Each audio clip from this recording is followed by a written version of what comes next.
বস আমি মোরল আসগর কলা নামায়া কথা কন নাইলে কিন্তু বাপ বেটা এখনই ডিসিশন নিয়ে নিমু। সোহাগ তো জেল থেকে ছাড়া পেয়ে গেল এবং মোড়লের মুখোশটাও কেউ খুলতে পারলো না। এখনো কি হবে, পরে যে কি মোড়লের মুখোশটা কি খুলতে পারবে সোহাগ এবং তার পরিবার?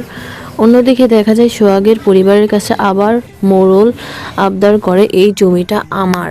তখনই পুলিশের কাছে যায় এবং সাহায্য চায় সোহাগের পরিবার।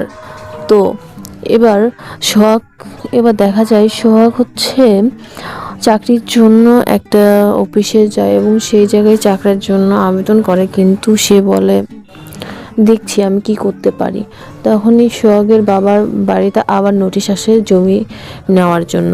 তখনই সোহাগ সোহাগ ওই অফিসে চলে যায় এবং সেই অফিসটা ছিল একটা ভূমি অফিস। সেখানে জমির হচ্ছে নকল করা যায় এই জন্য ওখানে গিয়েছিল। তো বন্ধুরা, আমার এই ইউটিউব চ্যানেলে যদি আপনারা নতুন হয়ে থাকেন অবশ্যই আমার ইউটিউব চ্যানেলটা সাবস্ক্রাইব করে রাখুন। খুব দ্রুত ধনী গরিব লড়াইয়ের 72 নম্বর পর্ব আসতে চলেছে। তো ভালো থাকবেন, অন্য কোনো ভিডিওটিতে দেখা হবে। আল্লাহ হাফেজ।